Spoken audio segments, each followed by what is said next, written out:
Hello, madam. Am I audible? Hello. Yes, ma'am, you are audible. Yes. Yeah. Good morning, madam. Yeah, good morning to all.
हाँ, tab में open हो रहा है।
Good morning, Suhasini ma'am. Good morning, ma'am. Good morning. Yeah. Can you hear me? Ma'am, we will be starting the session by 10 o'clock. Is it okay? Okay, it's fine. Yeah. Yeah, we will start by 10. Okay. Yeah, Thank no you. Thank you, ma'am.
Madam, shall we start?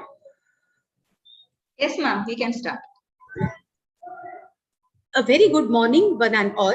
Myself, Trupti Harhare, welcome you all on the behalf of IQSE of Lokmanya Tilak College of Engineering in association with National Assessment and Accreditation Council, Bengaluru, on the second day of online National Symposium on Academic Challenges towards Implementation of National Education Policy in Higher Education Institutions. To grace the first session of the second day and overall the fourth session of the program, I am privileged to welcome the expert speaker, Dr. Suhasini Arya. A very warm welcome to you, madam.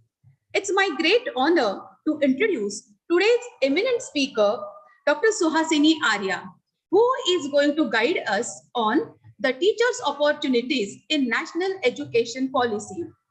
Madam is MA, MPhil and PhD in economics. She is a director of Srimati KG Mittal College of Arts and Commerce, Malad, Mumbai. She is a member of Swachhata Ranking Committee for UGC and trained assessor NAAC. She has received various awards and grabbed various achievements. She is awarded Manapatra by Mayor of Mumbai on the behalf of Greater Mumbai Municipal Corporation as a token of appreciation for service in the field of education and community service.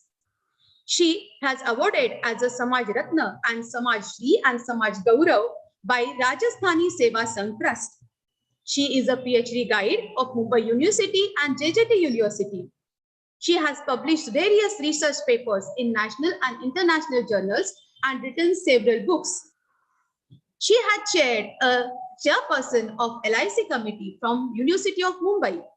She is a life member of All India Commerce Association and also associated with various colleges as a member of advisory committee, research committee, college development committees. She is a member of Movement Research Foundation of India, member of Anti-Dowry Movement, member of Bharat Vikas Parishad, Gita Gyan Yoga Kendra. Not only that, she has organized various community development programs such as National Seminar on Gender Diversity, Nutrition Program for Slum Women, Computer Literacy Program for Slum Women, organized competitions for slum children, etc. So, such a multifaceted speaker is amongst us to guide us on teacher opportunities in national education policy. I request Suhasini Madam to take the charge. Over to you, Suhasini Madam. Thank you, Shilpa. Thank you so much.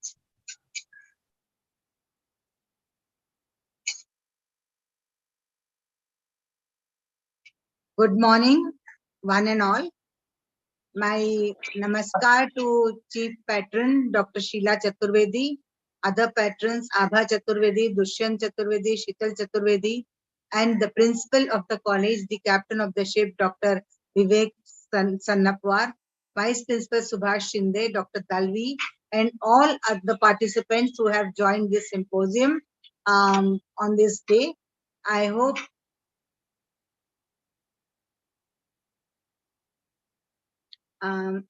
I will do justice with the topic given to me. And since yesterday, the many experts and resource persons, even today, must have spoken about the NEP 2020. So there is much less for me to speak about it. Anyway, let me start with saying that this NEP 2020 is a revolutionary change and complete overhaul of higher education institutions in India. It recommends wide range of changes for its stakeholders, not only the teachers, but not only the curriculum, but all the stakeholders, students, teachers, staff, service providers, and the government. Everybody's role in education field is going to change drastically. Let me tell you that the NEP 2020 is based on the philosophy of Swami Vivekananda, and it aims to achieve the India's goals of SDG 4 goals of 2015 to ensure inclusive and equitable quality education and to promote lifelong learning opportunities to everyone by 2030, and Government of India is set to implement it by 2020 NEP 2020. As you have seen, every day, at least in a week, twice or thrice, we hear something about NEP. Just 2 days back, Education Minister said the government is set to establish skill universities in India. And again, we also find that many skill universities, private universities also coming up. And this shows that the government is heading rapidly towards this drastic change. And let me tell you that in education, uh, if strengthened in our country, it is going to bring a strong, workforce for the entire world. uh, Today only in the newspaper it has appeared that India is, among the 40 countries, top 40 countries in the global innovation index. And we are one of the leading exporters of ICT services to the world. And when we say that we are still behind education, there are so many children who are, dropouts from the school, colleges and all. Just imagine, if we empower them with the education, we will take our country to the top of the world, and we will be the strongest manpower suppliers of the world. And entire worlds, entire world will depend upon us for many things. And the nation will once again become, we used to call it a Sone ki Chidiya, Bharat. So we will again become a Sone ki Chidiya.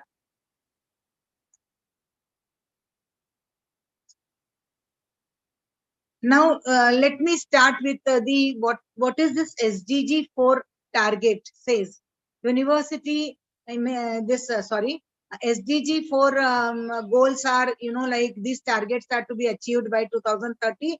And what are these goals? Universal primary and secondary education, then early childhood development and universal pre-primary education, equal access to technical, vocational and higher education, relevant skills for decent work, gender equality and inclusion, universal youth literacy, expand higher education scholarships for developing countries, increase the supply of qualified teachers in developing countries. We had earlier two education policies, that is one in 1968 led by our Prime Minister Indira Gandhi, and it aimed at fulfilling compulsory education for all children up to the age of 14. This policy aims to complete aims at compulsory education up to the age of 18. The priorities of 1986 was on minority education, and this 1986 policy was led by Prime Minister Rajiv Gandhi in 1986, and it gave priority for the minority education, women education, then reducing child dropouts in the schools, which even NEP 2020 also aims at adult education and vocational training. The priority of NEP 2020 is mainly given to multidisciplinary courses, vocational courses, then bucket system of choosing the subjects. That is, madam, excuse me, madam. Sorry to disturb you, madam. So you are sharing the screen. Means you want to share the screen? Actually, I have sent the. I'll just see how to share it. I'm not. Okay. Let me see whether I can share it. Okay. Thank you, ma'am. I had mailed you, Ma'am, then can we share that one if you have sent the PPT with us? Because, we will share from our end. From your end, if you can share, because what is happening is then again there will be a disturbance if I start doing. Okay, ma'am, you have sent to Dr. Dalvi.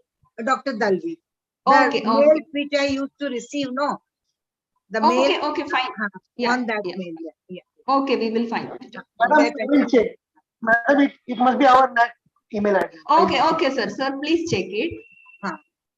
So bucket system of choosing the subject students will have, for example, a student who's taken up the science or engineering can go for take up the music if he has interest in that. Along with his subjects, music will be one of the subjects. If he likes fine arts, again the fine arts will be one of his subjects.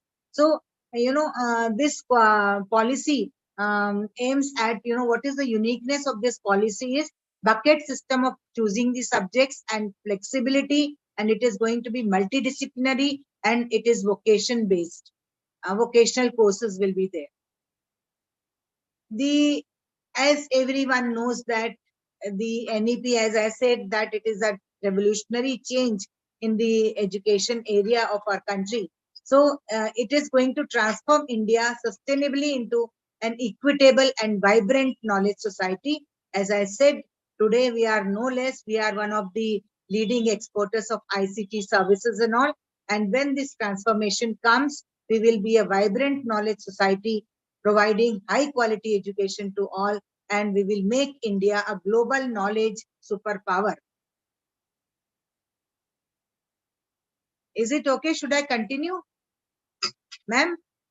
Yes, madam, you can continue. Yes. Let Madam, me tell you. Yeah.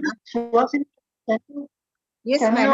you resend, madam, on WhatsApp or please, if possible? I can't hear Resend you, the please. PPT. PPT on WhatsApp. Can you I'll PPT send on you WhatsApp on or mail. email address? I'll send you on the mail again. Yes, madam. Okay. Okay, I'll do that. Please send. I'll do that. I'm not in the office, so I have to do it myself.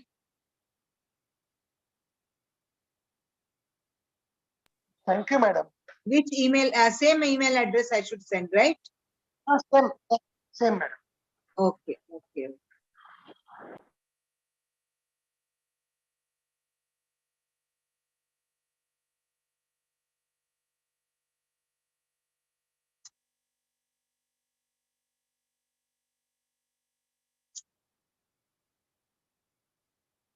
1 minute. I'll see if I can share it. You can email, madam. I'll do the email. Yeah.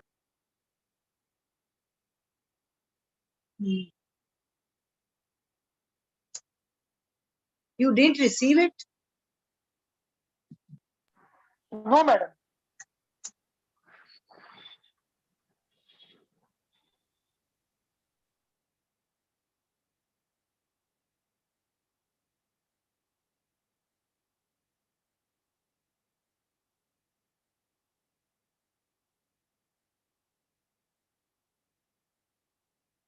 I have to forward, right?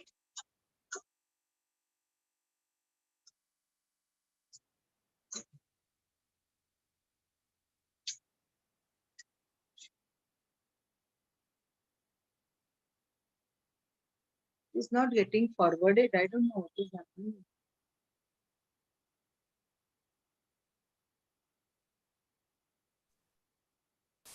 Dalvis, you have not received the file? See, you give me your email ID, please. Madam, SANTOSH.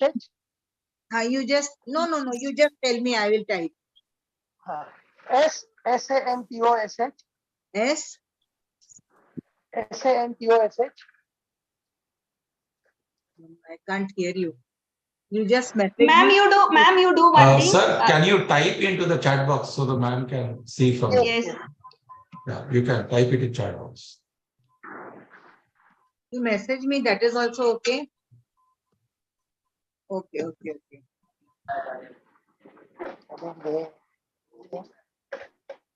चाय मत लाइए.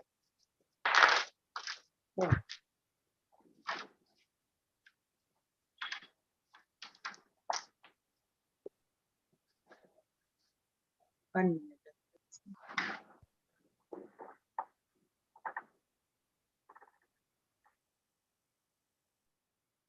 Madam, I have given on WhatsApp. 1 minute. WhatsApp. I have WhatsApp you email address. WhatsApp me you have given? Okay. Yeah, email address. I'll see. Yes, I got it. Santosh Talvi, na? Yes, madam. Yes.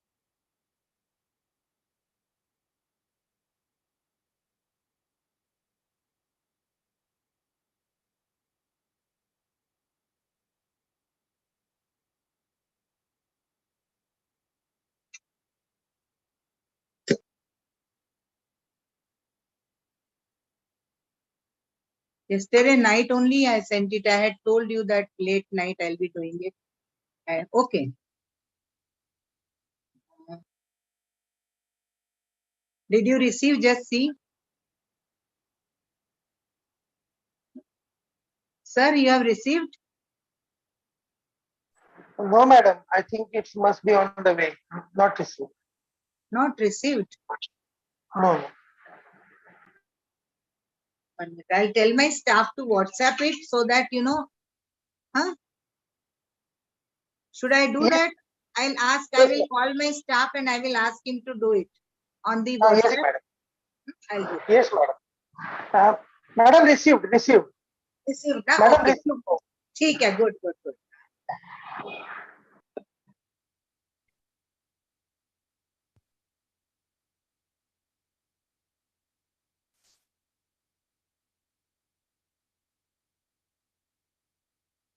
Can I continue, ma'am? Please, madam, Yes, continue. ma'am, you can Yes, continue. ma'am. Meantime, we will upload this slides. So let me repeat that SDG 4 targets we are to achieve by 2030, which says that we should achieve universal primary and secondary education, early childhood development and universal pre-primary education, equal access to technical, vocational and higher education, and relevant skills for decent work, gender equality and inclusion, universal youth literacy, expand higher education scholarships for developing countries, increase the supply of qualified teachers in developing countries. Now, I also spoke about the education policies in India. Quickly, I'll say that the 1968 policy aimed at compulsory education for all children up to the age of 14, and NEP aims at till the age of 18. 1986 focused on minority education, women education, reducing the dropouts, adult education, vocational training, and NEP gives priority to multidisciplinary education, vocational courses, then the bucket system of choosing subjects, no watertight compartment of the streams like art, commerce, and science. And I was speaking about the vision of NEP, as I said that it will transform India into a vibrant knowledge society by providing quality education to all, and we will become a global knowledge superpower. As it is, we are no less today, we are one of the leading suppliers of ICT services, and in innovation, global innovation index also, we are among the top 40 countries, which is something great. And if we empower our 100%, even 90 to 100% of the children, youth force, which are demographic dividend for us, and definitely we are going to make it happen. Actually, NEP 2020, this draft policy is divided into 27 chapters and 4 parts. Part 1 talks about the school education and it has 8 chapters. Part 2 talks about the higher education and it has 11 chapters. I would like to say something about this. The higher education covers 11 chapters, which has, which contains quality setting up of quality universities and colleges, institutional restructuring and consolidation, then holistic and multidisciplinary education, optimal learning environment and support for students, motivated, energized and capable faculty through trainings and faculty development programs and all, equity and inclusion in higher education, teacher education, reimagining vocational education, emphasis on quality academic research in all fields through a new National Research Foundation, NRF, transforming the regulatory system of higher education, effective governance and leadership for higher education institutions. Part 3 is about the other key areas of other key areas. It has only 5 chapters: professional education, adult education and lifelong learning, promotion of Indian languages, arts and culture, technology use and integration, online and digital education, ensuring equitable use of technology. Yes? Suhasini madam, excuse me. Yes, tell me. Screen is shared. I can't get you. Yes. Madam, the screen is shared now. The participants can see the screen, madam. Okay, good. Yeah, Very thank good. you, madam. Even I can see this. Yeah. Then part 4 is about the making it happen. Strengthening the Central Advisory Board of Education. there is going to be one regulatory body instead of multiple bodies which are existing. Financing that is affordable and quality education for all. It is going to happen in the country now, and the implementation. That is part 4 speaks about making it happen, how it will happen. When school education, as all of you know, it is going to be 5 plus 3 plus 3 plus 4, covering between the ages of 3 to 18. And it is based on the holistic development and all. And actually, the education will start from the early childhood, from the age of 3. It is said that 85% of the children's cumulative brain development occurs prior to the age of 6. You will find that, the children who are below the age of 6, anything you teach, they learn it very fast. You teach them shlokas, mantras, or any poems, they learn very fast. So this is a very good attempt under new education policy. Our children will start learning from the age of 3 without stress. The teachers will be trained, given special training, so that they can teach these children without giving any stretch, without giving lots of homeworks. There will be toy and playful learning with the toys and all. At present, let me tell you that I was telling you that though we are lagging so much behind in the education field, for example, 5 crore children are not able to read and comprehend basic text and cannot carry out basic addition and subtraction. 3.22 crore children in the age group of 6 to 17 years, they did not attend the school. If we empower these children, they are going to definitely empower India, and we are going to be superpower once again, let me tell you, and it will make us a very proud thing in the world. And NEP 20, the highlights of higher education. I have not covered all the highlights. Some important highlights I've taken up due to the time restrictions. Recognizing, identifying, and fostering all unique capabilities of each student by sensitizing teachers as well as parents to promote holistic development in both academic and non-academic spheres.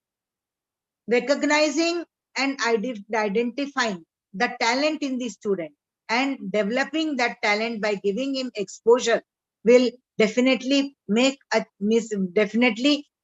child a very strong personality. This is a very good attempt towards the progressive education in NEP 2020. Then flexibility of education is also another highlight, which again, let me tell you, is very good, because today what happens, the parents, they tell the students, come on, this engineering field is good, this you should become a doctor, and so on. But many a times some children, they enter the field but they are not comfortable, and they find that this is not the area of their interest. So new education policy, without losing their ears, they are able to they will be able to move from one stream to another stream. No hard separation between arts and sciences, as I told you earlier. Then creative and critical thinking will be promoted. Projects and debates, discussions in the classroom, participation, interaction, and other creative work, field work will be given to the children. Then life skills will be taught: communication, cooperation, teamwork, and resilience.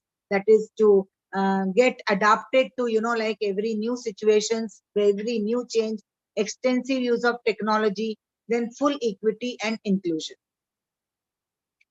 Then there will be, as I said, that there will be only one regulatory body to ensure integrity, transparency, and resource efficiency of education system. There will be uniform audit system, uniform public disclosure system.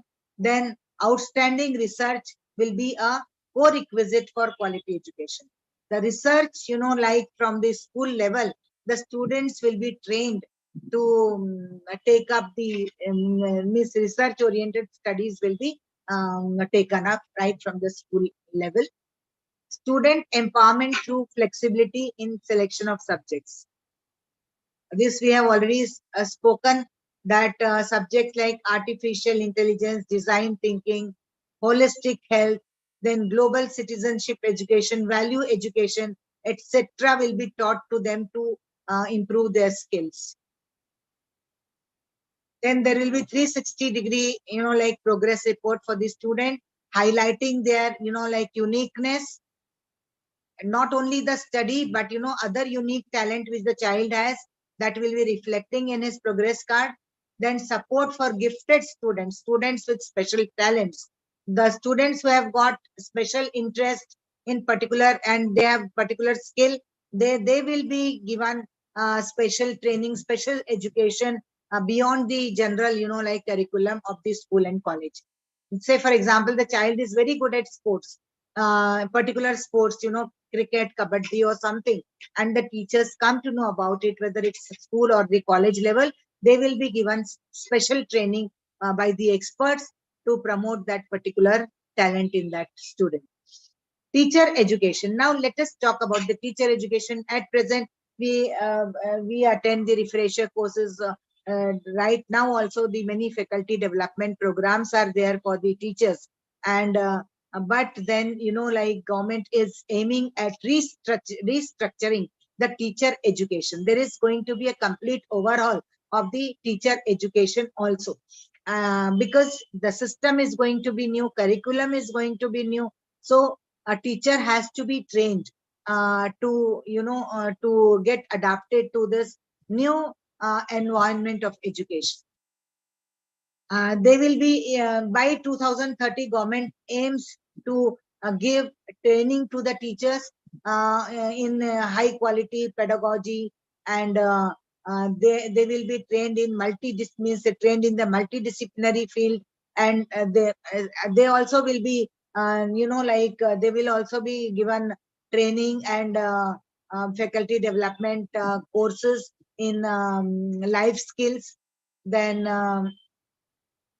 there will be complete overhauling of the B.Ed., M.Ed. and PhD degrees in education. Teacher eligibility test will be extended to cover teachers across all new stages. At the foundational stage, the teachers will get other special training. Preparatory school, again, there also be middle and secondary. As per the level of the school education, the teacher eligibility test will be designed. Teacher audit or performance appraisals will also be at regular intervals will be taken up. So, and on the basis of that, the promotions and salaries will be based. Even the principals will have to go, principals, teachers, everyone will have to go regularly, undergo the faculty development, professional development programs. They have to complete maybe about 50 to 60 hours every year they have to complete. You may know that the government has come out with various programs, various schemes. One of them is Nishita.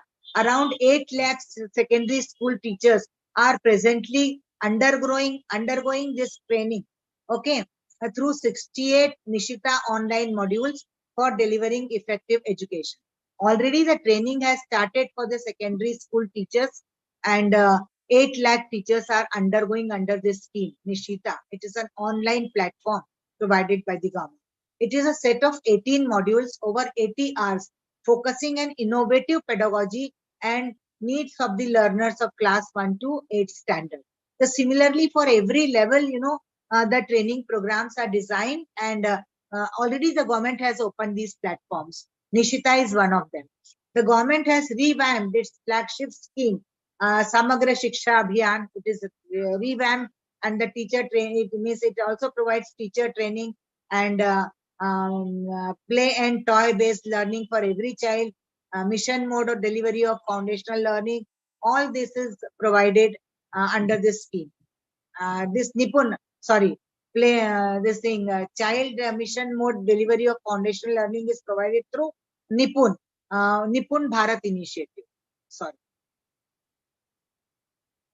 Just now I said that one has to, or teachers will have to, even principals will have to undergo continuing professional development. It is important because the every field we find that, technological field, the field, then the industrial field, employment field, everywhere the rapid changes are taking place. The teachers have to be adaptable to that changes, and therefore the regular and regular training will be provided to them so that they can keep themselves updated with every new economic and educational environment.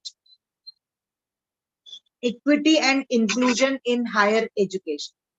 Higher education will be open to all disadvantaged individuals and communities on priority basis, and with special emphasis on SEDGs. SEDGs, that is uh, especially disadvantaged, like children. Equitable and inclusive education to be given to them. Learning for all. The issues relevant to high dropout rates at all levels. That is happening due to the lack of awareness. High dropout rates are there in our country, as all of you know. So why it is happening? Because of the lack of awareness. So awareness will be created. Then many a times, children compare, parents also compare the opportunity cost of pursuing education.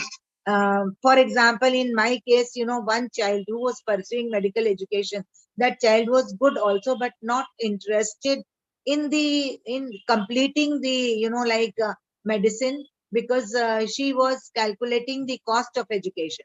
According to that child, the cost of education for the medical will be so much X amount, and after the completion first year, what will be her this thing earning, and how many years it will take to recover the cost undergone for the medical education. And all the more that child was interested in some other field. As I said, that due to the parents' compulsion, that child entered into that field. But then, that child's interest was in mass communication, mass media, and all that child wanted to take up. So that child convinced the parents by calculating the cost of pursuing this particular medicine education, and the opportunities she will get, and the recovery of the cost she will quickly do in the mass media field, and she could convince like that, and she just withdrew from it, and she continued with the mass media education. Then many a times, the language barriers. We see that higher education in many places of the country, majority I see that is in this English medium. And the students, they are comfortable with their local languages. So language barriers is also there. Then there are geographical difficulties to reach to the schools. Many backward areas, there are no schools. In villages, still we see small cities, there is a shortage of schools and all. So effective measures and policies are drafted to give equitable and inclusive education to all of them. Then providing education, setting up many schools and colleges is not enough. It has to be affordable. Affordable, but at the same time, it should be high quality education also. And for that, the universities and colleges will be set up, and adequate funds will be given by the government. Academic resources like infrastructure, ICT facilities, etc. All this will be done in the socio-economically disadvantaged places and students. Then professional, academic, and career counseling also will be there to encourage the students, to motivate them to take up the education.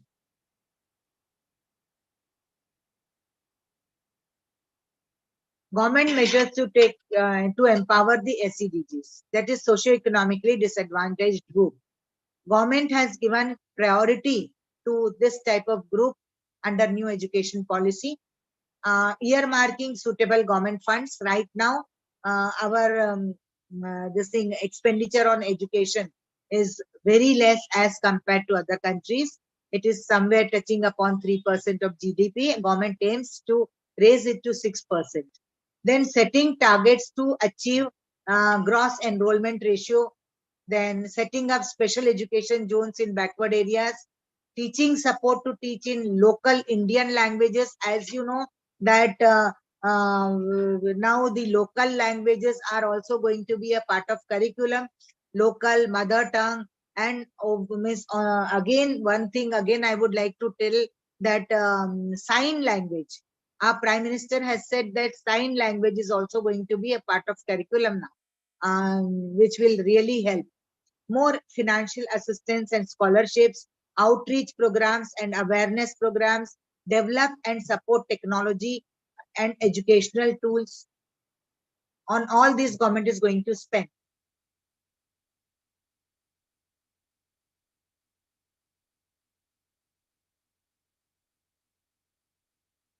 GER to be increased by 50% by 2035. Gross enrollment ratio, which is 26.3%, slightly it has raised to some 27% currently, and it is to be raised to 50% by 2035. Adult education, government, this policy aims to bring 100% youth, make 100% youth and adult literate by 2030. Then the scholarships for the disadvantaged and underprivileged students. Then, and as SGG also says that the scholarships should be increased in the developing countries. So in our country also, scholarships, many scholarships are coming up. Already they are in place and many more are coming. Regulation by a single regulatory body will be there. One single council will be controlling the education system. That is National Higher Education Regulatory Council. It will aim at light but tight, like administration, facilitating. It is a facilitating body looking into the matters like finance, governance, offline and online public self-disclosure of finance of an institution, audit procedures, infrastructure, faculty development, staff, courses, etc. Means it will replace this National Higher Education Regulatory Council, that is NHERC. NHERC will replace AICTE and UGC, etc. And all education will be covered under this, excluding the medicine and one, I think medicine and one more field. I don't remember it right now. So it will be regulating the entire education system, single body. It will be light but tight control. Online education and open distance learning, all infrastructure materials are required for that. So government would be funding it, enough funds will be provided, and now the fund is a problem how to raise it. There are various sources the government is planning to raise funds through it by industry linkages and all. Undergraduation degree will be either 3 or 4 year duration. This you must have all, you all must be knowing about this. There will be multiple entry, exit entry option, which I have told you earlier. And after 1 year, if you leave the college and you take up vocational course or you take up some job, you will be awarded certificate course. Means it will be treated as certificate course. Then once you complete 2 years and you switch over for your some personal studies or job, you will get diploma certificates. Then bachelor's degree you will get after 3 years. So at any point of time, you can leave the college, and any point of time, say for example, 2 years you took a gap because of your personal reasons or some other professional reasons you took up the gap. So in that case, you can come back any point of time after 2 years, 3 years. But once you complete 3-year program, you will get bachelor's degree. And once you complete the 4-year multidisciplinary bachelor degrees, then your this thing 4-year degree will be given to you, and you will be qualified for the research. You can join PhD directly. You must have read in the newspaper also, it has come. There is UGC had published that no need to complete the masters to take up the PhD studies. So this 4-year degree program will be the research-based program, and after you complete 4 years, you can enter into the PhD course. And after 4 years, you can complete 1 year's masters. You need not complete 2 years. You need not take up 2 years master's course. You will get the master's degree in 1 year. An academic bank of credit will be established, which would digitally store the credits earned by the student. For example, after 1 year, you left the course and you joined some other course. In that case, your credit will be stored. And after 2 years, you come back, your credit is there in your credit bank, and you can pursue further study, and that credit will be added to you. Flexibility, I told you that there will be a flexibility. multiple exit options in degree course, and there will be a boost to the vocational qualification, practical knowledge, experiential training will be given, field work to the students, experiential training, industry linkages, internship programs. Already they have come up. Many colleges have this internship programs. So industry linkages and internship programs also will start. Even college to college, if the child is interested in teaching, so the colleges can have MOUs, and they can give opportunity to the children for the internship, for taking up some lectures and all, practical training will be. And PhD programs also, under PhD program, thus it will be compulsory for the students to complete certain teaching hours. MPhil degree will be no longer there, it will be scrapped. The students can, move from one university to other university, even to foreign university, they can move with the credits getting transferred into the next university. Now let us talk about the teachers development, which I am supposed to talk. The standalone teacher education institution will be converted into multidisciplinary institution. As I said, that teachers curriculum is going to curriculum is going to be multidisciplinary, and therefore the teachers also should be trained in that particular system. So standalone teacher education institutions will be there, and teachers will be imparted training to impart the multidisciplinary education effectively.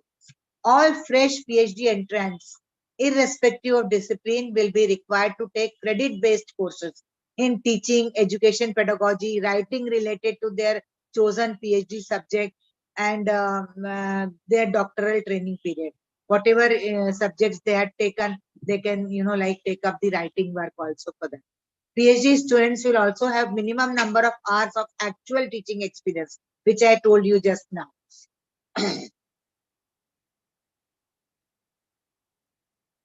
Entire PhD programs, which is at present going on, it will be completely restructured, and so that the quality of the doctoral degree, the doctorates in the country, the research scholars, it is at par with the international standard.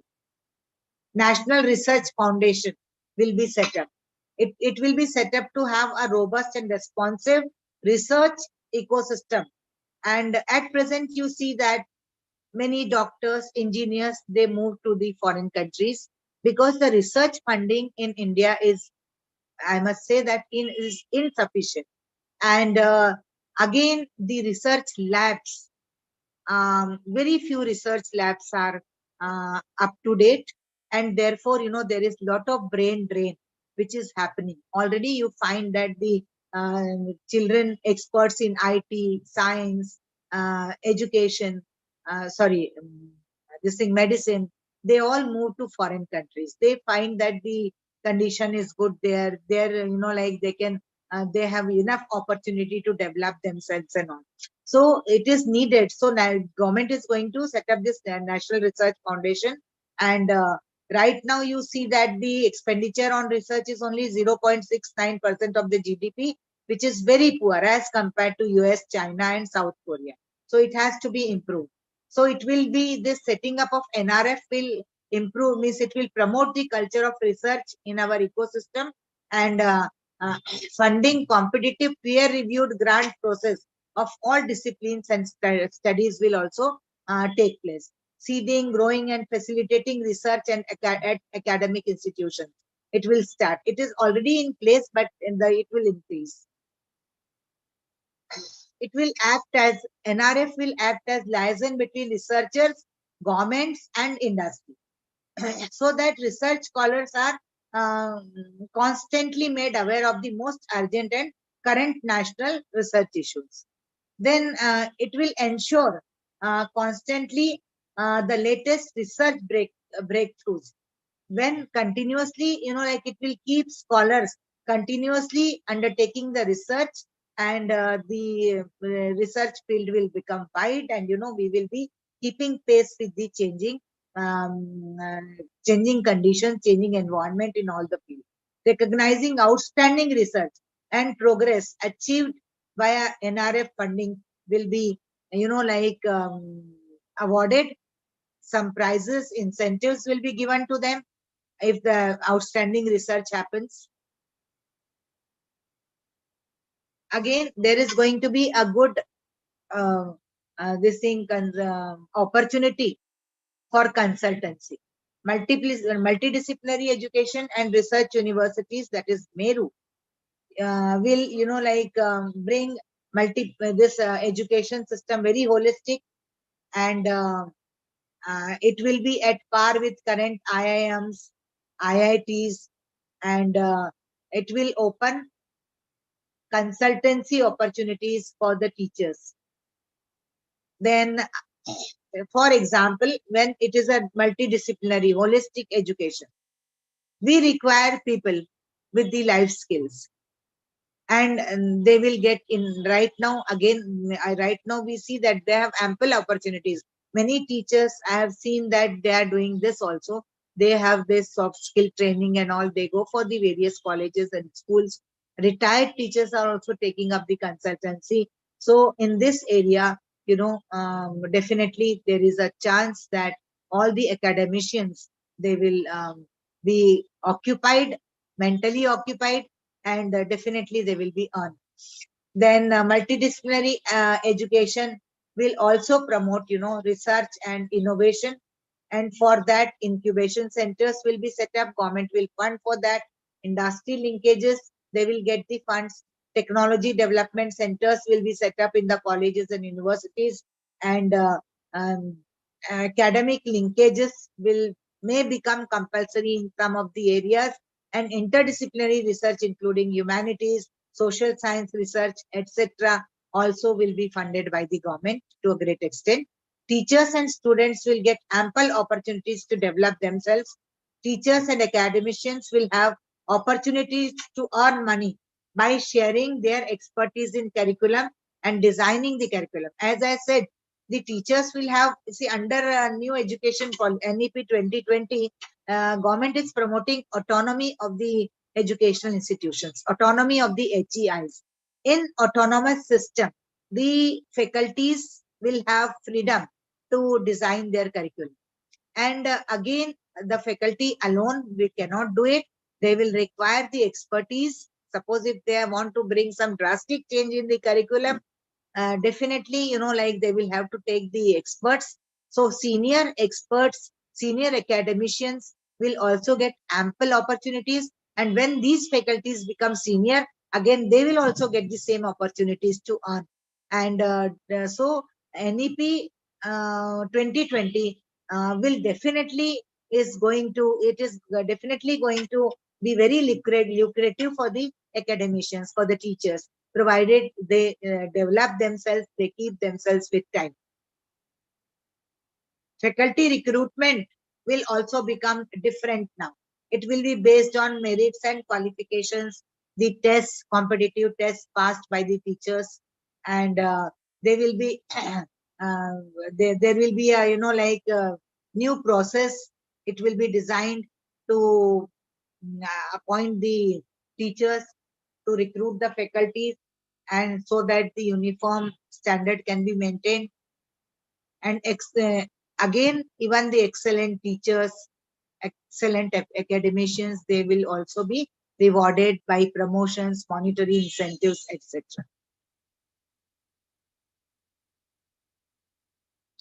You will find that after 14 years, the complete scenario will change. You will find that all these HEIs, they are going to be self-governing institutions, which focus on especially innovation and excellence. And there will be a lot of competition, so everyone will strive to be the best in the market. All leadership positions and head of the institutions will be offered to persons with high academic qualifications and demonstrated administrative and leadership capabilities. Then there is going to be national mission for mentoring. Outstanding senior retired faculty, including those with the ability to teach in Indian languages, would be willing to provide short-term and long-term mentoring, professional support to the university and college teachers. They will also get ample opportunities to on. Then professional education. Professional education is going to be the part of higher education, integral part of the higher education. Standalone technical universities, health science universities, legal and agricultural universities, and institution in these or other fields will also, they will also become multidisciplinary. I mean to say all these professional institutions, they will also have the multidisciplinary subjects. Technology in education, again, an autonomous body, National Education Technology Forum will be created. Technology-based education, already, all these platforms have come. Many teachers must be using it. Diksha, Swayam, and they are integrated across the school and higher education. They will be integrated. Already the college teachers are using, I think maybe some of your teachers are also using this platform, Diksha and Swayam. It was used most during the pandemic. Online education and digital education. The pandemic has taught us that it is essential that apart from the physical education, offline education, we should also, pursue with the online education. And why online education? With the technological changes, we have to make it more effective, because, any time, God forbid, such situation does not arise again. But during the pandemics and epidemics and some other situations where, like physical education, offline education is not possible, online education can be promoted. So for that, digital research in digital infrastructure, the digital content, then building of the effective infrastructure for providing e-education needs. So government is going to work continuously for this, and this work will go on so that we get high quality digital education also.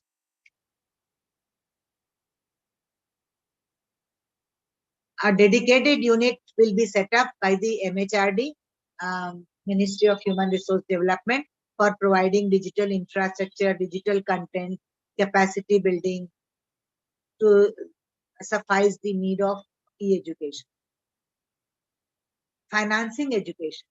All education system, all education institutions will have to have the standard audit. As I said, that there will be the uniform system of audit, single uniform, and the single unit will be conducting audit for the all educational institutions. Let us see how it happens. And the government aims to raise the expenditure on education to 6% of GDP.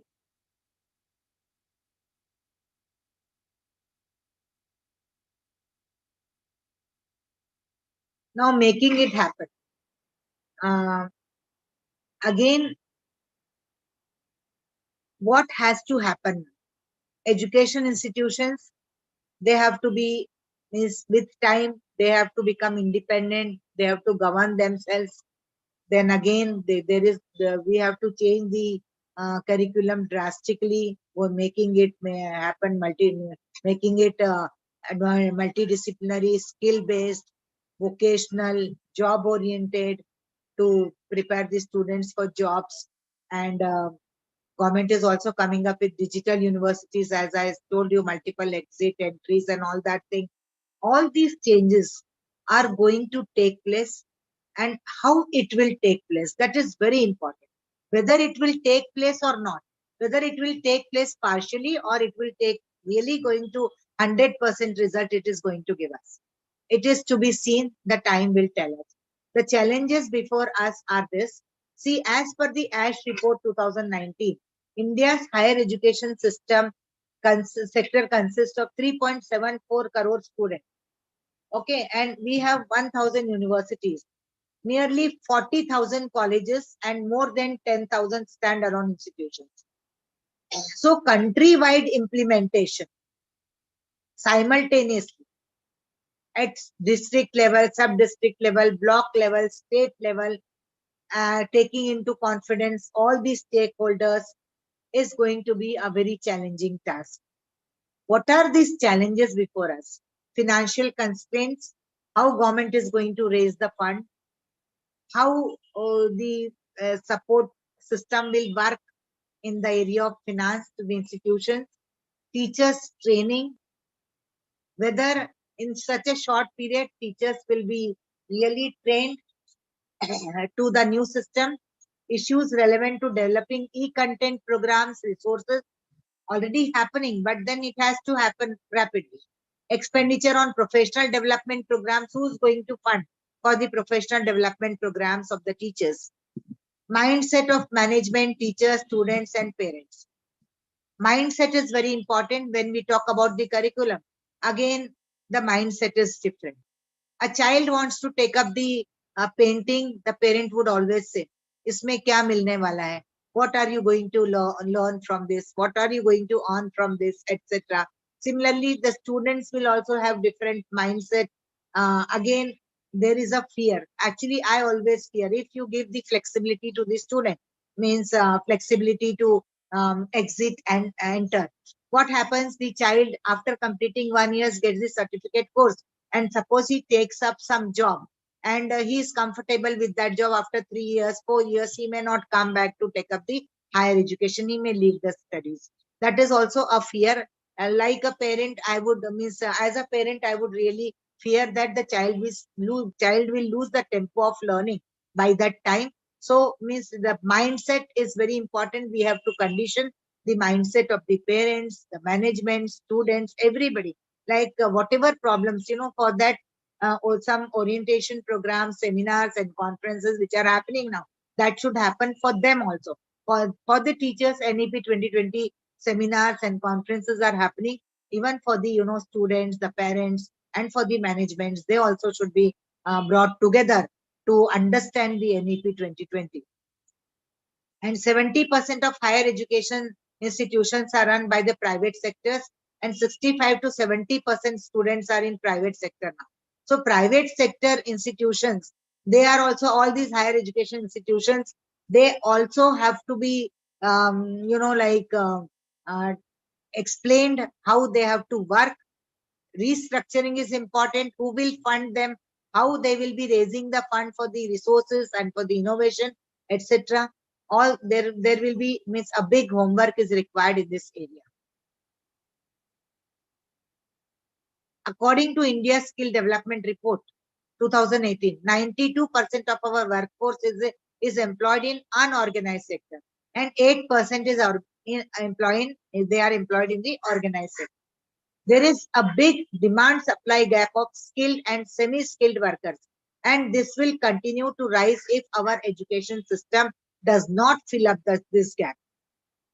And to fill up that gap, definitely NEP 2020 will support, because NEP 2020 is supporting the skill-based education. We require skill-based education that will, people who are working in the unorganized sector, if they are skilled and trained, the productivity definitely will be more. To revamp the entire education system, what is important?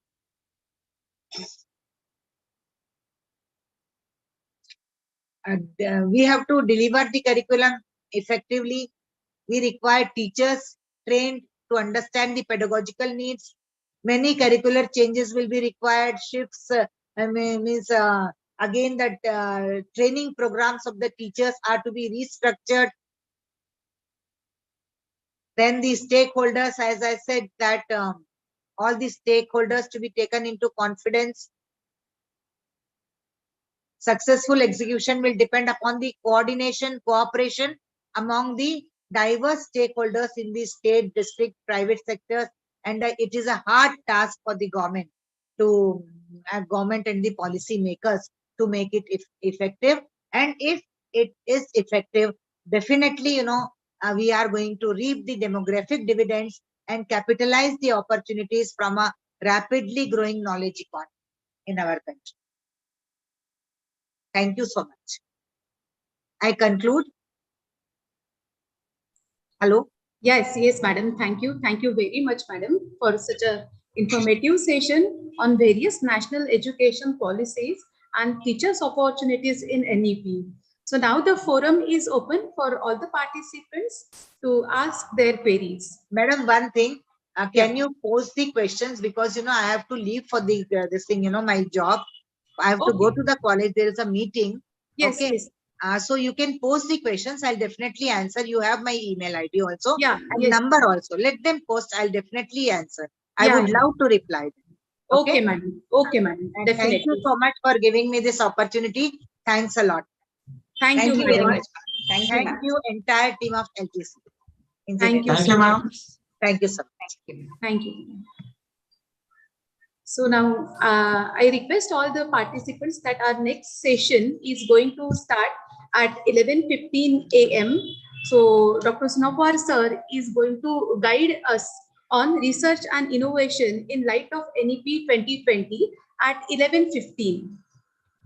So I request you all to be in the session as the second session is going to start soon. Thank you all.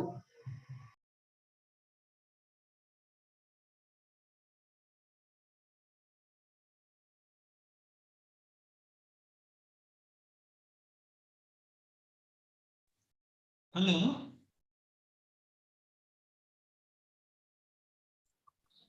Yes, sir. Yes, sir. Just can I check with my sharing? Yes, sir. Yes, sir. Please, You can share the stop slides. sharing. So I Yes, think I will stop my screen share. Yes, sir. Yes, sir. yeah. Yeah.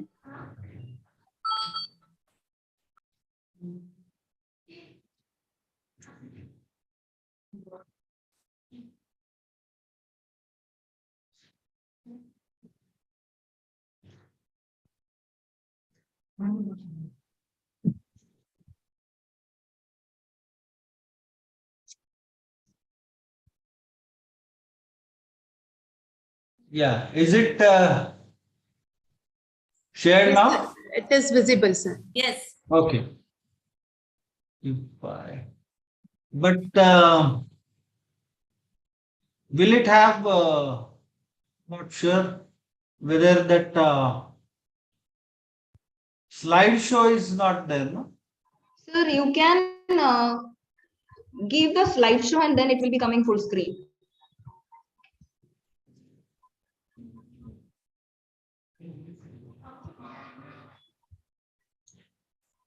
So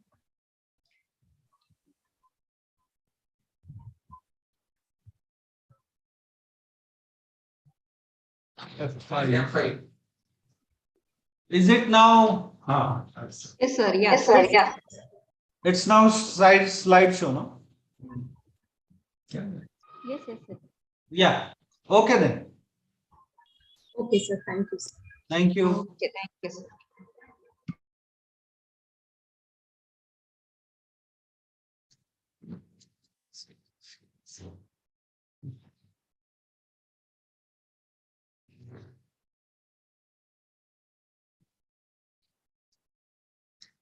ते फक्त light मला वाटतं तिकड मागचा light बंद करू का?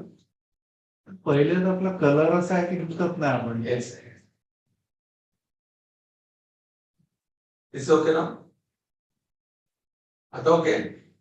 नाही, आता मी पाहिलं नाही. नाही, लाईट सगळे चालू होते.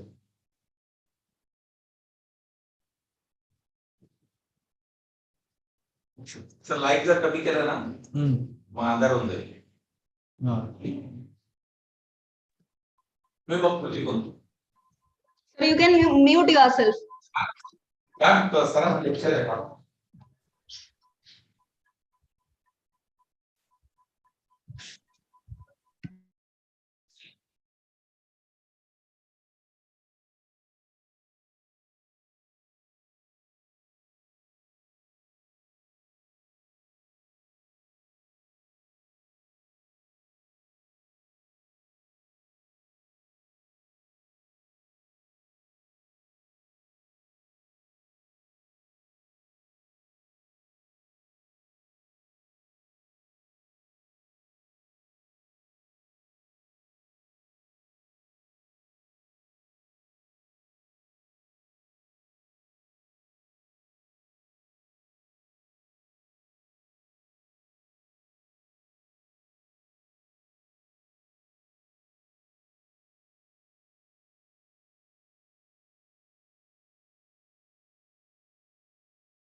feedback link for the session 4 is posted in chat box.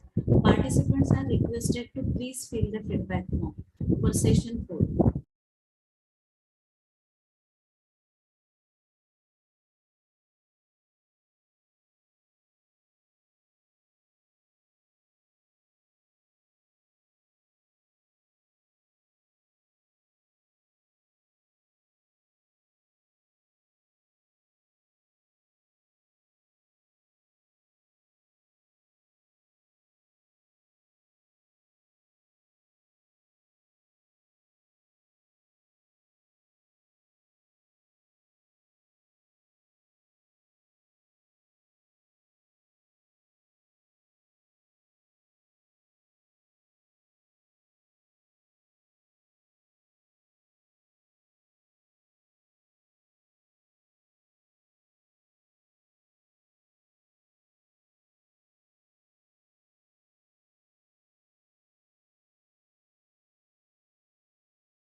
output.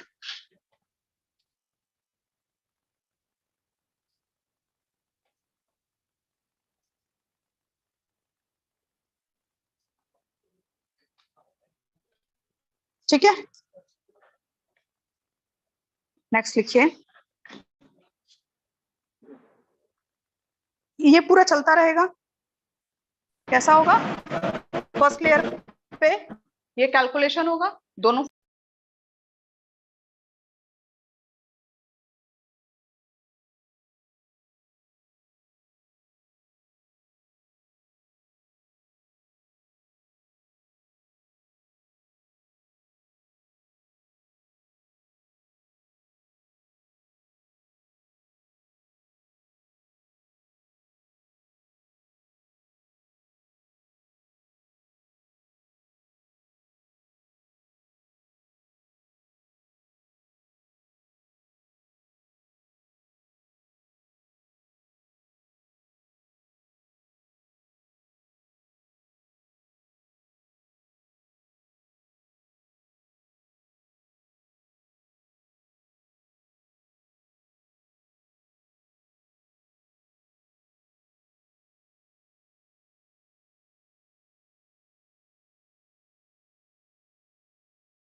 यायला तयार नाही बघा तिकडे हे सगळे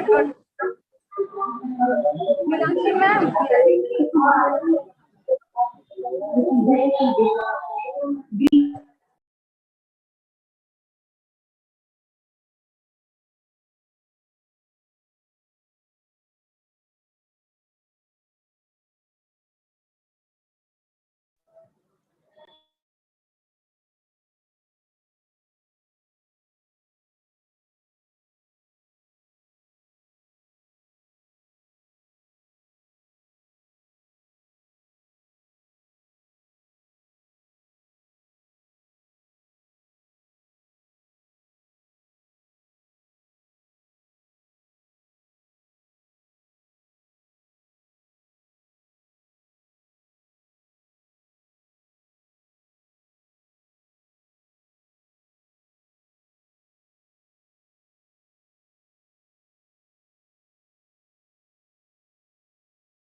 Madam, shall we start with the session with the due permission?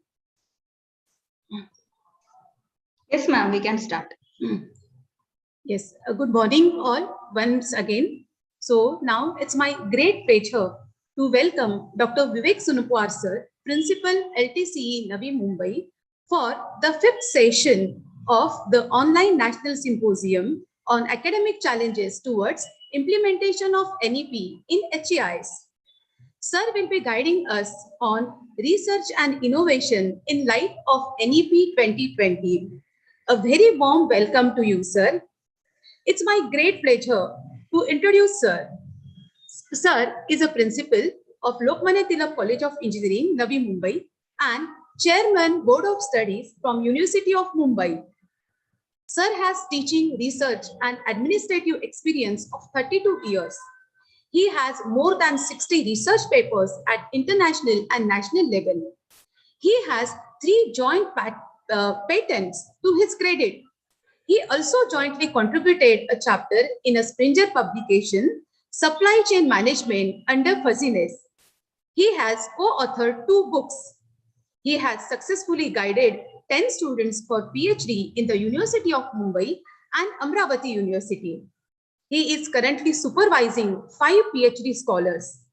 He has also guided several students for ME dissertations.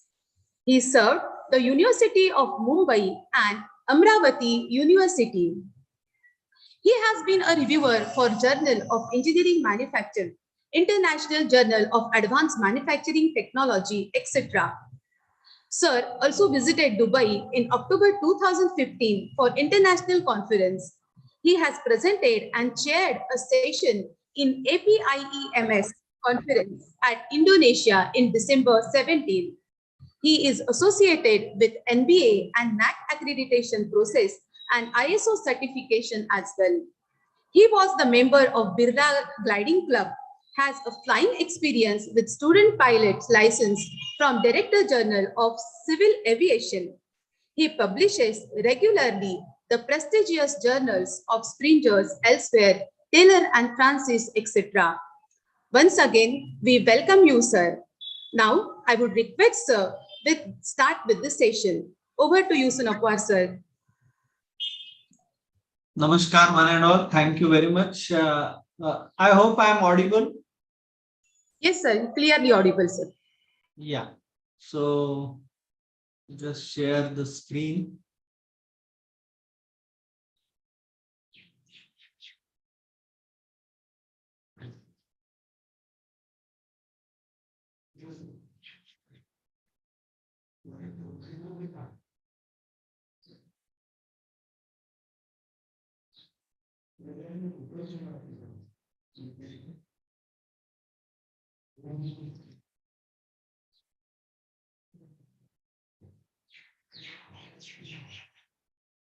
Yeah. Is the screen visible now? Yes, sir. It is visible. Okay. Thank you, Professor Trupti Harhare, for that wonderful introduction. And, it's been a great opportunity to be among such a, galaxy of around 150 participants who are from various institutions, and they are very keen to, know about the NEP. And, I was really wondering what to speak, because the deliberations from yesterday and this morning also, we had a wonderful session in which various aspects of NEP were discussed, and experts had really thrown a light on this national education policy. And definitely, we all of us are very keen to know about NEP, and we being academicians, we wonder how to play a role in this NEP. So I recently read this quote, and I really cherished like this, which says everything has changed, is changing, and will continue to change. Idris Muti. Now, that's what this national education policy has come up after 34 years of long wait. Okay, so this particular statement is, is valid and is applicable to the national education policy as well. That things changed, they are changing, and definitely NEP 2020 is not final. Again, I think we will have changes, and we'll have new policies coming up. So there are few facts which we have to consider. It's been said, and we know this, that India will have the highest population of young people in the world over the next decade or so, and will definitely we have a responsibility of providing them with educational opportunities, so that the future of our country is molded. So the aim is to provide, the national education policy says, by 2030, I think will provide inclusive and equitable quality education. Now, when I thought of speaking on this particular topic, that research and innovation in the light of NEP 2020, I came across one particular point in the document of NEP, which says that education policy lays particular emphasis on the development of creative potential of each individual. Now, what is important is when we talk about research and we dwell upon innovation, this is very important, creative potential. So we know that each individual has this immense creative potential. So education must develop not only cognitive capacities, that is both the foundational capacities of the literacy and numeracy and high order cognitive capacities such as critical thinking and problem solving. And the emphasis is laid on social, ethical, and emotional capacities and dispositions. So this is very important. What I like this in the document, the traditional use of traditional words like Gyan, Pragya, and Satya. So the rich heritage of ancient and eternal Indian knowledge, we use the pursuit of knowledge, that is Jnana, wisdom is Prajna, and truth, Satya. Was always considered in Indian thought and philosophy. These are the highest human goals as per our philosophy and our tradition. So what ancient India focused was not only acquisition of the knowledge, but life beyond schooling, but for the complete realization and liberation of the self. So this will go towards bit, spirituality. And I think in India is such a vast, culture, philosophy, religion. And I think people are always look inside, and that is something like they are spiritual. So the purpose of education system is to develop good human beings. I think as we look into research and innovation, as far as there is a long chapter, or you can say good amount of discussion in NEP about this, but basic principles of NEP, I think we will have to just remind ourselves. So capable of rational thought and action, possessing compassion and empathy, courage and resilience, scientific temper and creative imagination, with sound ethical moorings and values. So, there is a lot of, I think yesterday also the speakers, they discussed and touched upon these aspects, that the ethical and value-based systems, I think we have to follow and we have to stick to.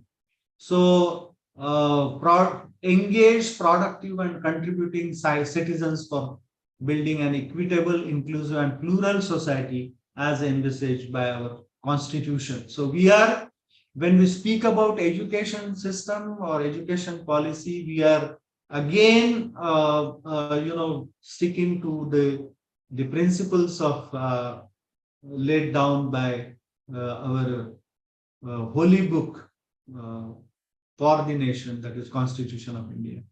So recognizing, identifying, fostering the unique capabilities of each student by sensitizing teachers as well as parents to promote each student's holistic development in both academic and non-academic spheres. So I think I will not discuss much on this, because previous speakers have also spoken on this issue, that each individual is important, each student is important, each teacher is important, and we are looking at the development of each individual, maybe as a student, as a teacher, and so on. So highest priority, achieving foundational literacy and numeracy by all students by grade 3. So, some of you might have gone to rural places, or you must have interacted with the students coming from rural background.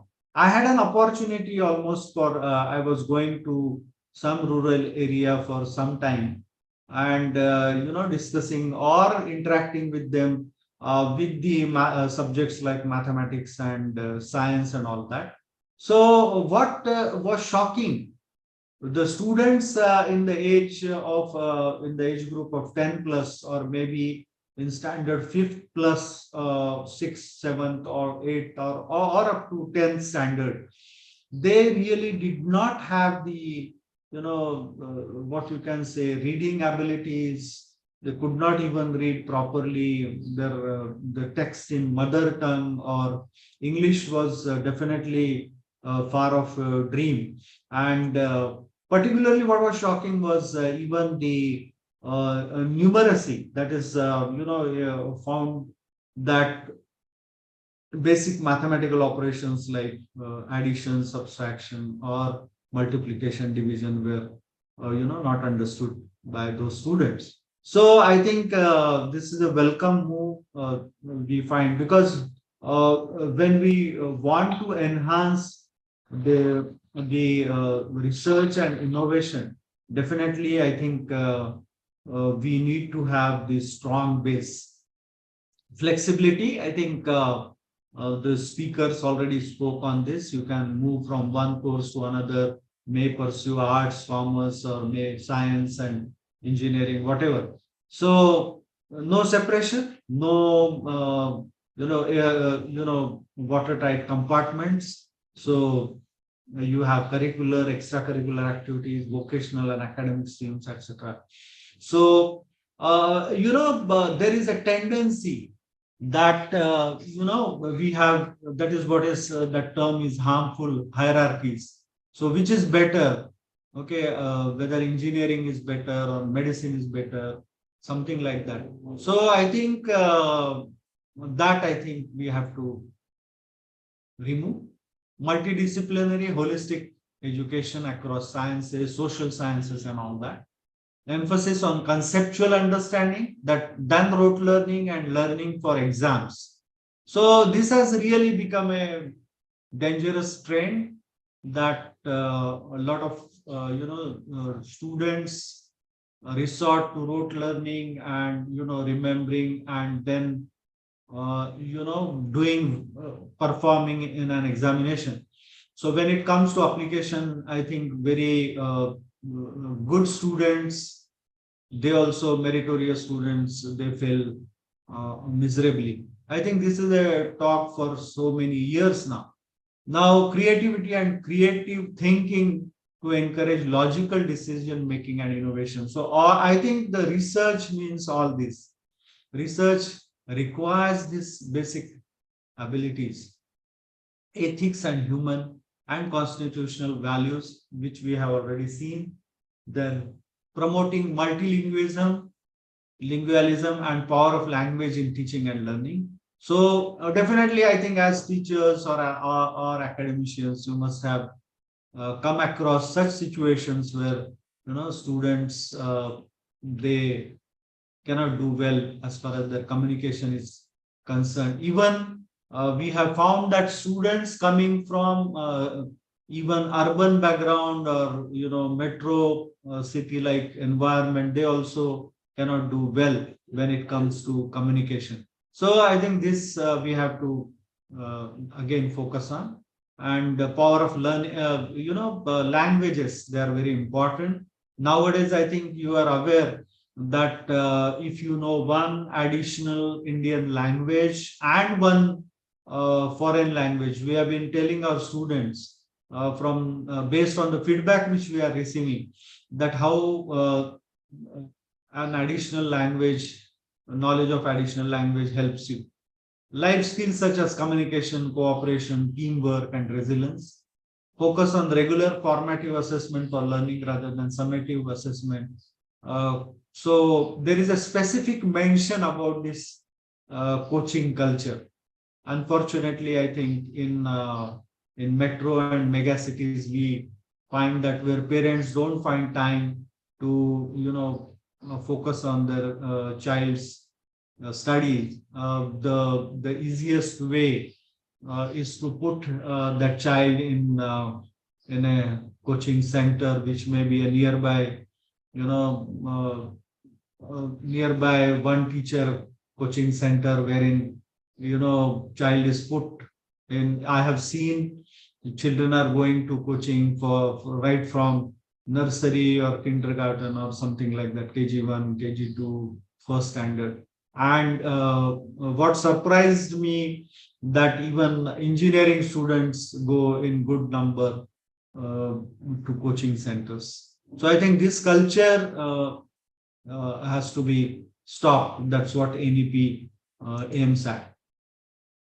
Extensive use of technology in teaching and learning, removing language barriers, increasing access for Divyang students, and educational planning. And so, this all amounts to all these principles, if you see comprehensively and integrate all these. So I think they are all essential as far as we are talking something of, once the student develops that ability for research and innovation. But all these are important. So we have witnessed definitely a surge in use of technology after this pandemic.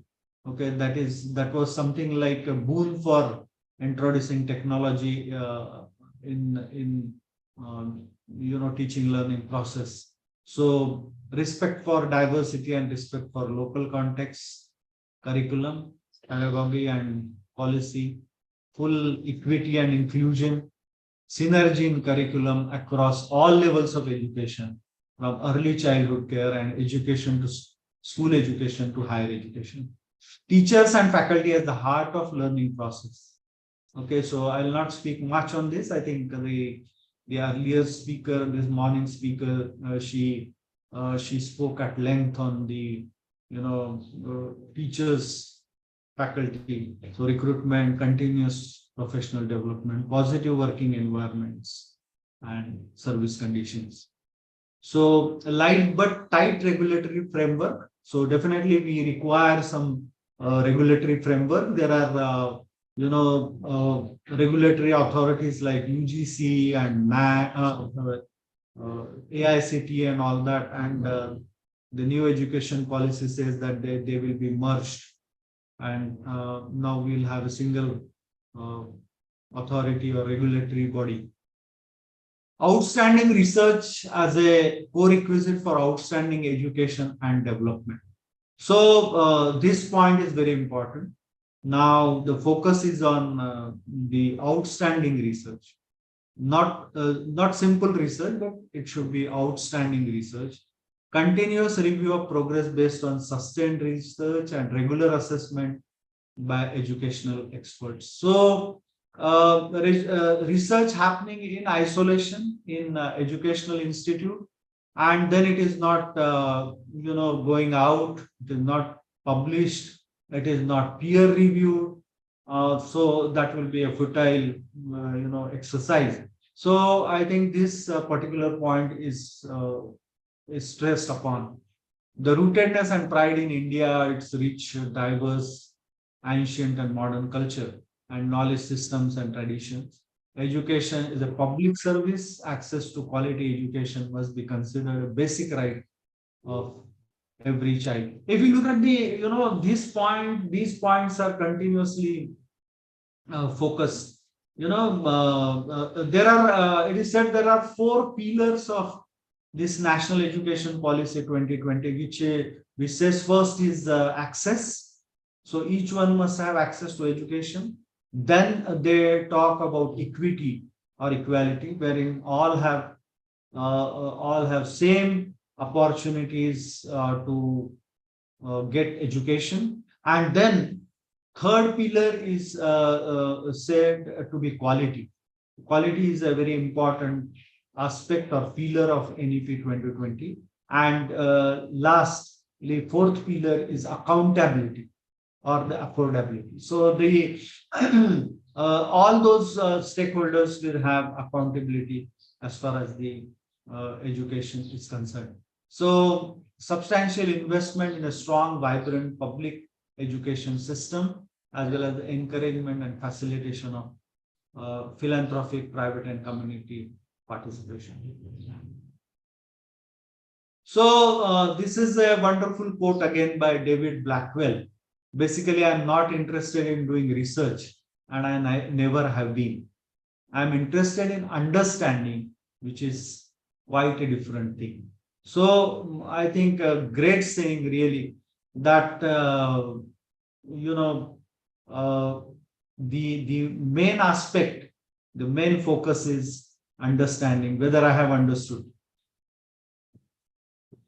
Now, as far as research and innovation are concerned, as far as our great country is concerned, there are some facts which are, very encouraging, or sometimes, definitely we can have a look at this.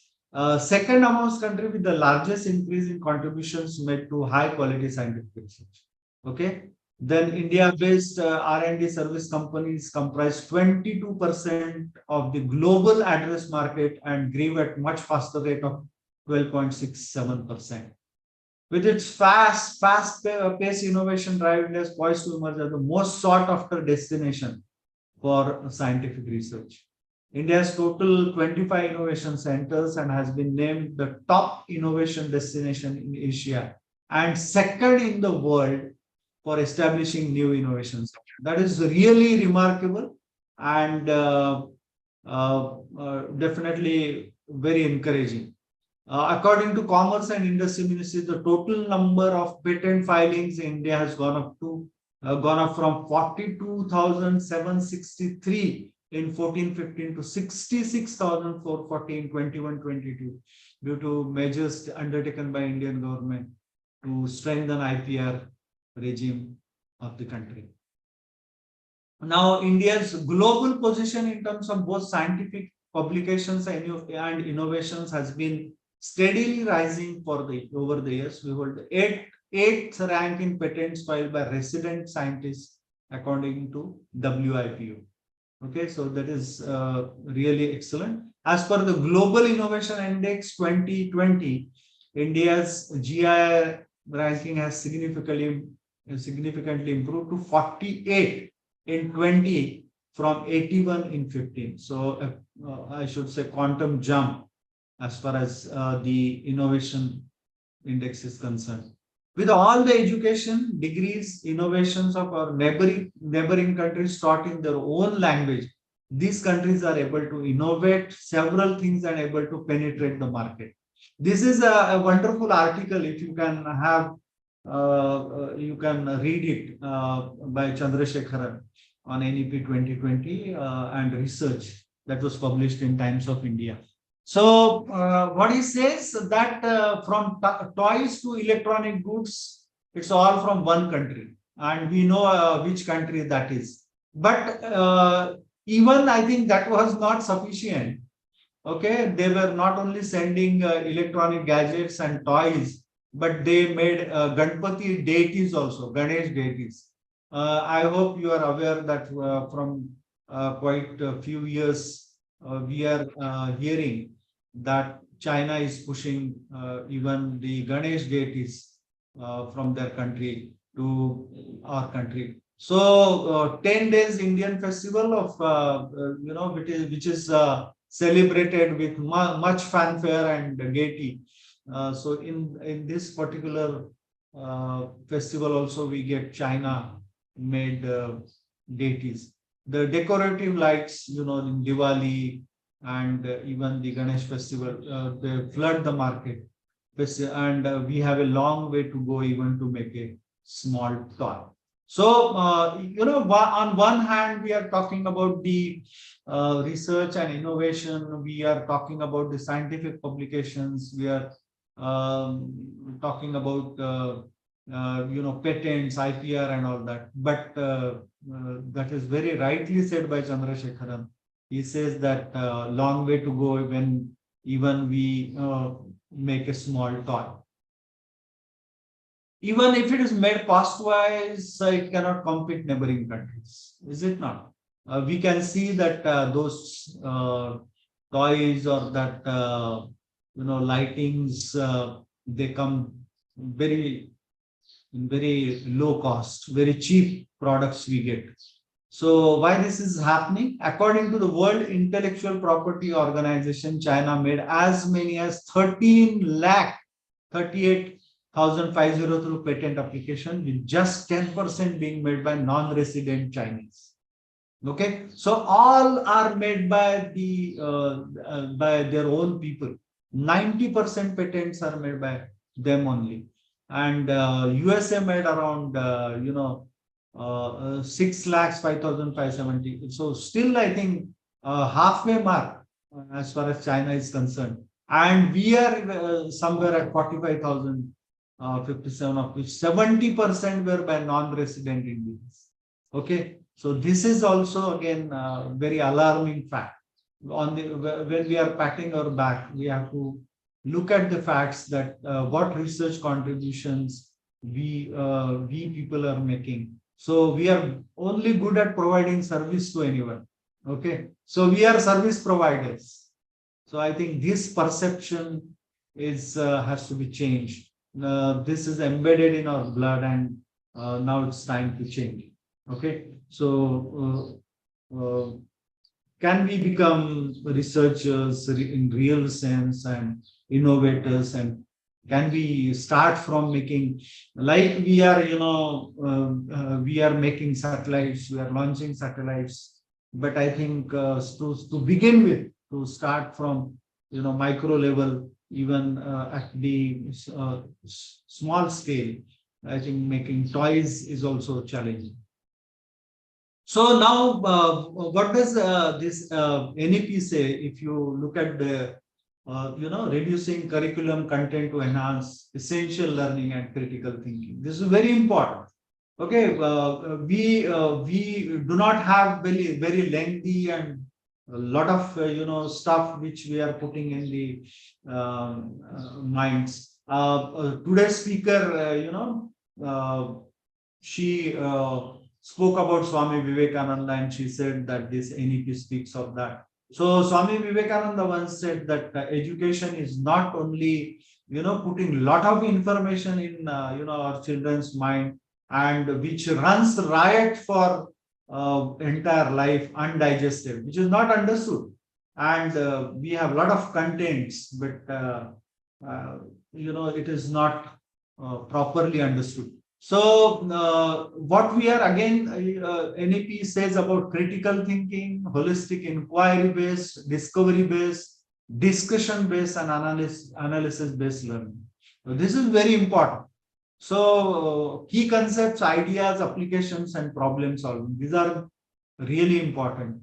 So interactive manner, though I think even before introduction of NAAC 2020, we were talking about all this, that is we should have interactive, and learning should be fun and creative, collaborative, and exploratory activities. Knowledge creation and research are critical in growing and sustaining large, vibrant economy, uplifting society, and continuously inspiring a nation.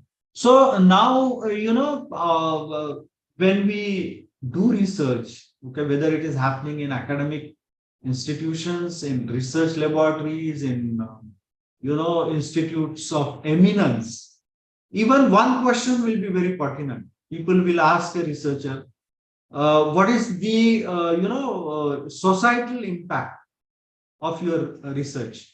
Okay, this question, all researchers, those who have completed the research, or those who have just embarked on the journey of this research, they will have to answer this, that how the society is going to be benefited. Because see, the problems which are listed in climate change, population dynamics and management, biotechnology, digital marketplace, rise of machine learning and artificial intelligence, and all this.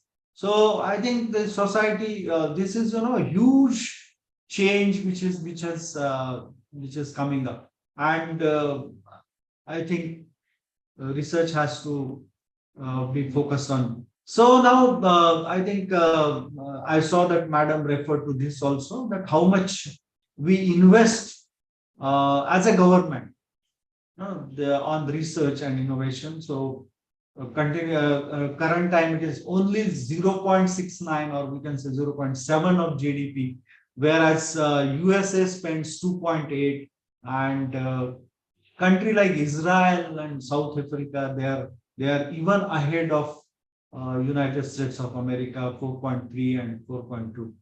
So like, see, we are 17.4. These are the documented in NEP. The societal challenge now: clean drinking water and sanitation, quality education and health care, improved transportation, air quality, energy and infrastructure. Okay, now as we are sitting somewhere in Navi Mumbai or Mumbai or some major cities, but just go a few kilometers from this place and you will find even in Navi Mumbai also, if you go to some schools which are at which are not in the heart of city somewhere, I think you will find all these problems. Okay, even our the present government also says that if you have better connectivity, if you have drinking water, solution to drinking water problem and all that. So definitely, and we sitting in metro and mega cities, the how the quality of air is and all that.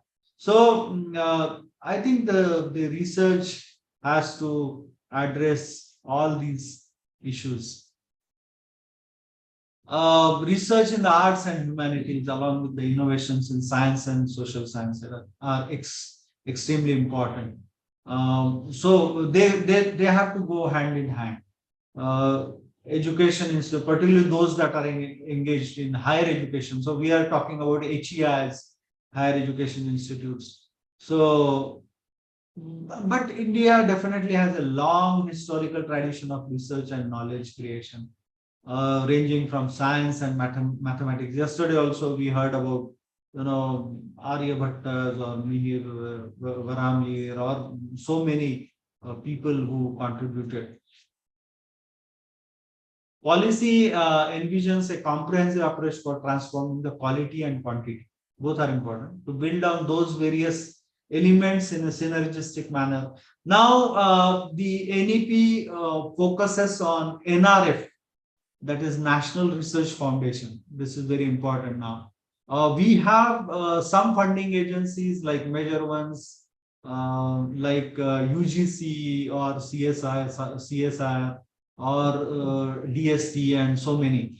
But now there will be one funding agency called National Research Foundation, and it will coordinate with other funding agencies and will work with science and engineering and other academies to ensure synergy of purpose and avoid duplication of efforts. So on a lighter note, I think you had been hearing very serious discourses from yesterday lectures. So just I put this slide which I like. So research grants, So he is saying, my project is simply this: I want to find out once and for all whether there is any truth in the belief that money can't buy happiness. So quite interesting, quite funny. I hope you will. So assessment and accountability of the new NEP perhaps will be a game changer for research and innovation in the country. So as I was talking about this, the 4 pillars of NEP 2020, that you have to have access, you have to have equality, you have to have quality, and you are accountable. So so there will be proper assessment, and the accountability will be properly fixed, and these are the important points that will be that will govern the research and innovation in the country. Now, I hope it is not a deviation again. I know that particularly, the pre-lunch sessions and post-lunch sessions are very, difficult for the speakers as well as the organizers also. Because, I know obviously that when you move towards your lunch time, I think it's very difficult to focus. And I think for that, I had introduced a few things. Hope that is not a big deviation, but I think something on a lighter note. Now, there is one very funny incident which took place. Okay, the four Goldberg brothers, Lowell, Norman, Hiram, and Max, invented and developed the first automobile air conditioner. That was way back in 1946 on July 14, to be very precise. The temperature in Detroit was 97 degrees. Now, the four brothers walked into old man Henry Ford. Now, Henry Ford, the pioneer in the passenger cars, small cars, and sweet talked his secretary into telling him that four gentlemen were there with the most exciting innovation in the auto industry. So around 75 years ago, this was happening. So since before that, I think electric starter. Okay, earlier you may be aware that the cars were cranked to start. You have to rotate the handle and crank the engine. But then electric starter came. So 1946, they were talking about the air conditioner. Now I think it's very common. All cars have air conditioners. So Henry was curious and invited them into his office. He said, let's come and have discuss about this. So they refused and instead asked that he come out to the parking lot to their car. So they persuaded him to get into the car, which was about 130 degrees, quite hot, turned on the air conditioner and cooled the car off immediately. The old man got very excited. Obviously, he was making so many cars and this innovation was very exciting. So they invited them back to, so let's have business now. So he offered them $3 million for the patent. So he said, you transfer this patent to me, I'll pay you this huge amount. Brothers refused, saying they would settle for 2 million even. So they will charge 1 million less, but they wanted the recognition by having a label. Okay, so each air conditioner installed in Ford cars will have this label, the Goldberg air conditioner, okay, on the dashboard of each car in which it is installed. Okay, so they want their name also. So the old man Ford was more than just a little anti-Semitic, and there was no way he was going to put that label on 2 million Fords. So he had 2 million cars. So they haggled back and forth for about 2 hours and finally agreed on $4 million, and that just their first names would be shown. Okay, so to this day, okay, those who have Ford cars, I think they can confirm this. It says it shows LO, low, normal, high, and maximum on the controls. So you look at the Lowell, Norman, okay, Hiram, and Max.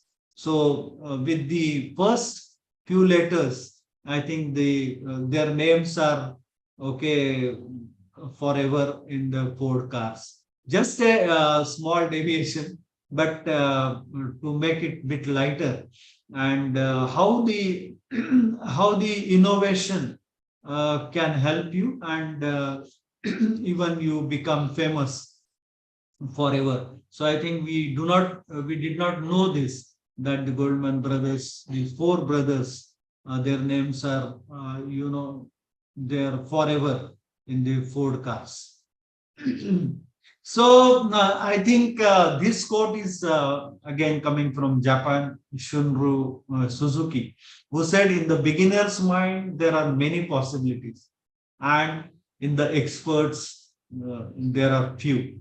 So I think when I'm coming to end of my presentation or discussion on this, I think this is very important, that if we are beginners, okay, we always consider that I am a beginner, and I have just started my journey of research, and definitely then I have many ideas, I have many possibilities. If I consider myself to be an expert, then I think I have nothing to add. Okay, my mind is like, it is said that mind is like a parachute.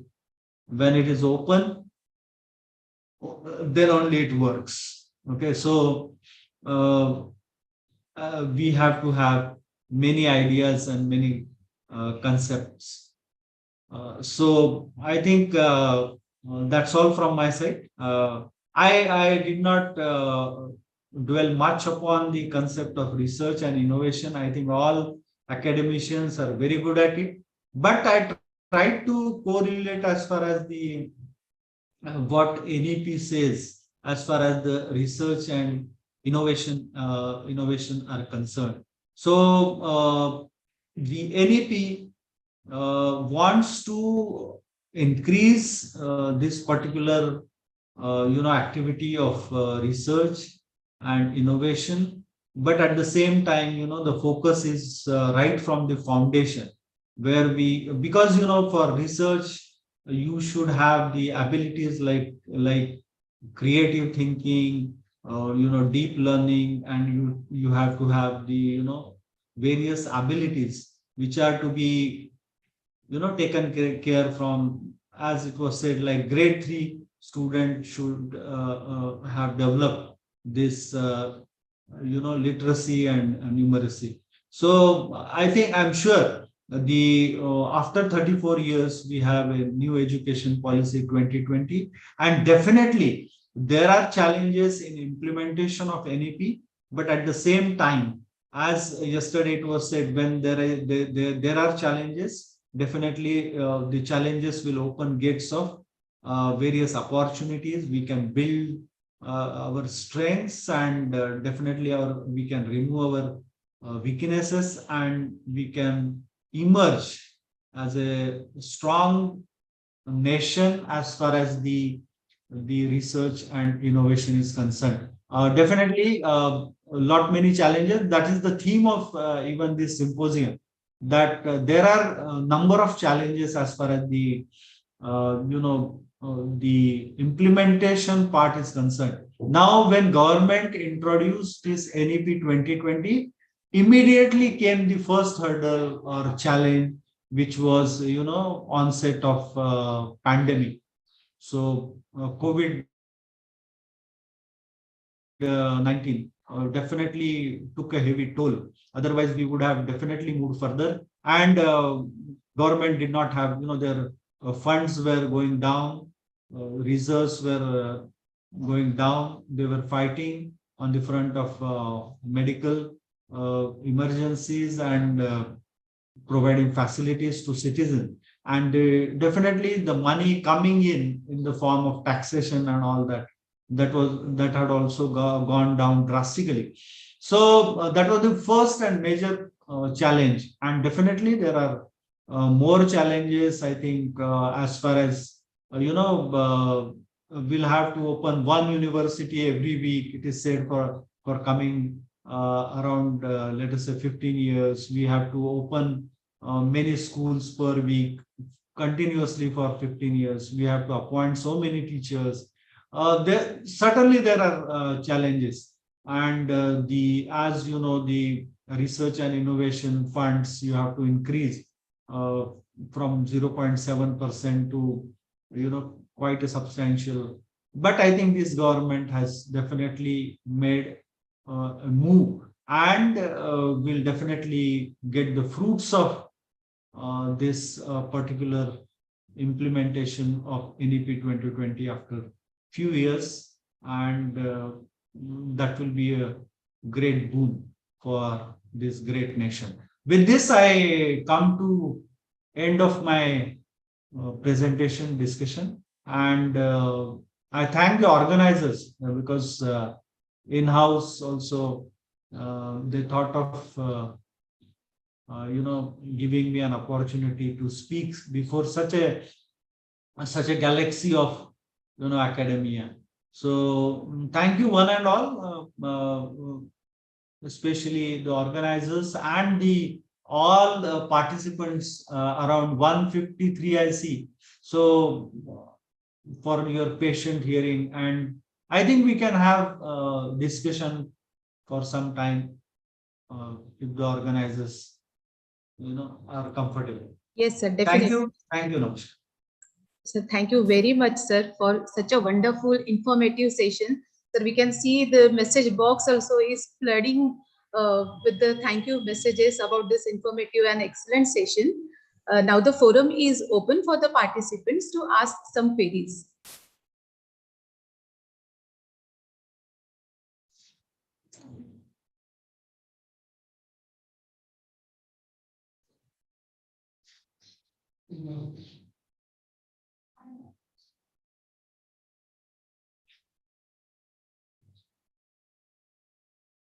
Yeah.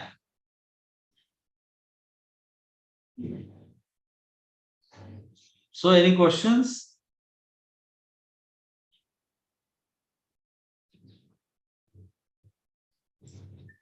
We can request the participants that even if you have any questions, you can post in our group, so it can be answered. Yeah, definitely. The participants have, I think, contact details of the organizers. So even later on, people feel that we can have some discussion. I know that I'm not an expert in the area. I'm like you only. I also wanted to know of about this NEP, and particularly I thought of being in this particular research and all. So I thought that I will try to study. So I have studied from the document, and I tried to share something with you. So we can definitely, I may not be able to answer as such as an expert, but I can have discussion with you so that I can also learn from your queries.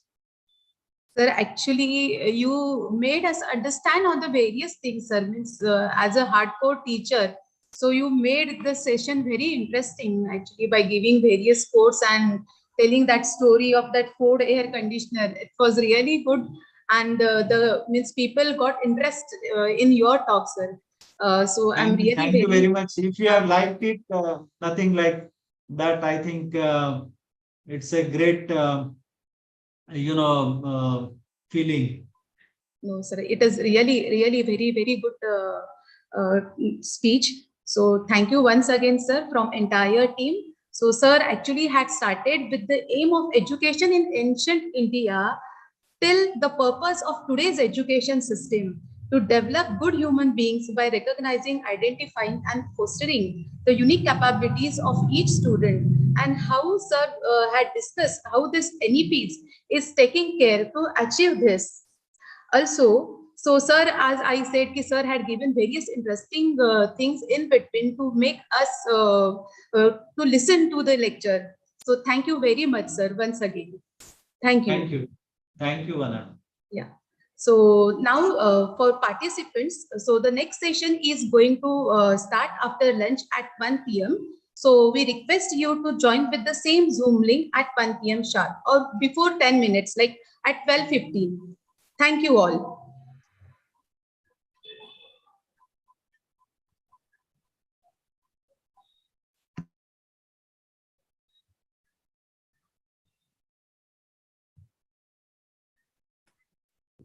We request all the participants to join the next session after lunch at 12:50 p.m. sharp. Thank you once again.